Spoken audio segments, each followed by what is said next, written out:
I actually suppose it's quite easy for me to say to you, you must have been a bit more pleased with the second half performance than you were with the first half, but I suppose that didn't make your night either.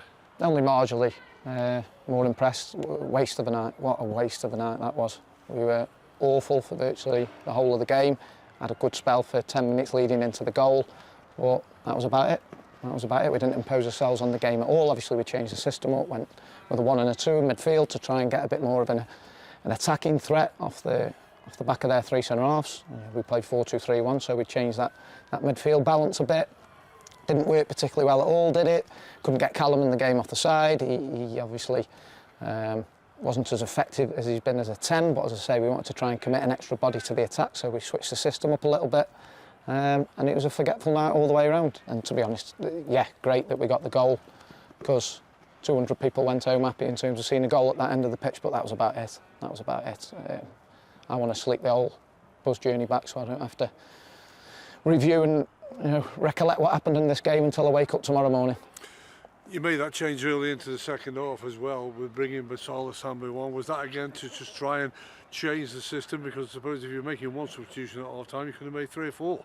Yeah, we obviously you can only make 5. We could have quite easily made more than that at half time, but when you're in those situations, it's important not to panic too much and make wholesale changes at half time, because then you played all your cards too early. And as it turned out, we needed to flip the system a little bit as the game went on to try and find some sort of input into the game and get make a footprint on the opposition in their half of the pitch. So what we did have today was substitutes who came on and had an impact. Certainly Charlie Finney, Kanya Leshabella picked the ball up in some good positions without obviously being as accurate as he needed to be with his final through ball. Was trying to hit the space rather than hit people's feet.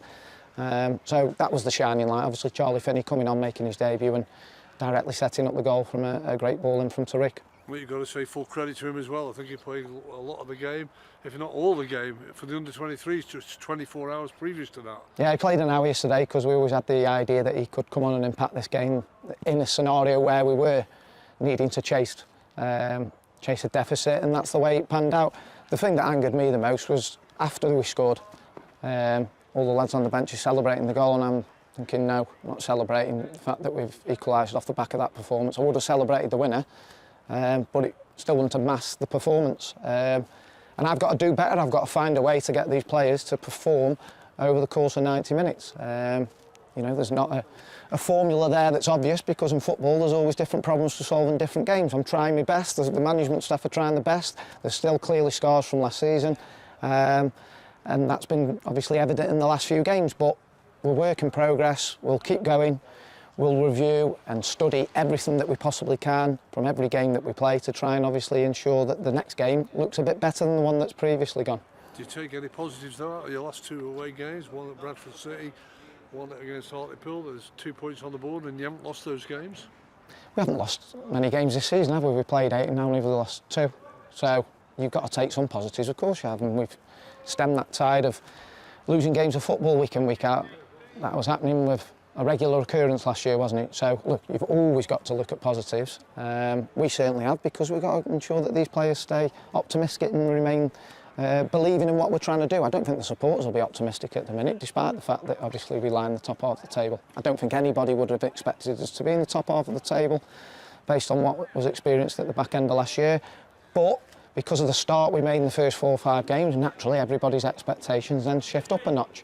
And that'll always be the case. That's good, because it means that you can aim for, higher expectations and have greater objectives off the back of doing well. You've always got to try and attain better as the season goes on. So disappointing in terms of the performance today, but obviously we've shown that we can come from behind and gain a point. So that, I suppose, is one of the main positives alongside, as I say, Charlie finished debut. They do say sometimes that draws at the end of the season could be priceless draws, and again you've got to take that on, because your next port of call is a couple of home games coming up, and Crawley up next. If you can get the result off the back of 2 away performances where you've got a point or 2, it's all going in the right direction. Yeah, it is, but obviously we have that very high standards, the management team. We're trying to impose that on the players, which they do as well.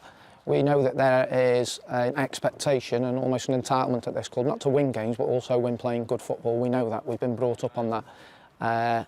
And that's something that will always be there, and rightly so. And to get both at the same time, is obviously what we're aiming for. We're not always going to get that, and there hasn't been enough cohesive play in the final third with our attacking over the last 4 or 5 games, and that's why we switched it up to try and add a number higher up the pitch in terms of going 1 and a 2 in a midfield rather than a 2 and a 1. So eventually we'll find the solutions, and we'll get into a position where we have a settled mode of play and style of play, which will give us more control in games and obviously yield better results. Obviously it'll be a late back home, and you haven't got many days to go before you do actually play Crawley as well. Is it all about resting up, getting ourselves right, and you as a management team looking forward to that game and trying as you can to get it right for the system to play against Crawley? Yeah, of course it is. We don't wildly change our systems in terms of looking for solutions. You saw the midfield was changed up a bit. We're not going to veer away from the principles and the basics of the way that we defend in one half and the way we attack in the other half. But systems count for absolutely nothing if you're going to make basic errors. So we didn't do the basics well at all today, and the errors that led into the goal were just horrific. There were five across 3 players, which directly led into the corner being conceded initially, then the corner not being cleared, then the penalty being given. But I keep saying this, and I stand by it, it's on me. I've got to find solutions because the players are working exceptionally hard to try and do what we're asking of them, and sometimes they can't always do that because you've got an opposition that's trying to stop you doing that. I said after 10 games we'd review where we are, and we will do that. We've got another 2 games, and then after 10 games let's wait and see where we are, and I'll have a good look to see if I'm doing well enough, and then we'll go from there.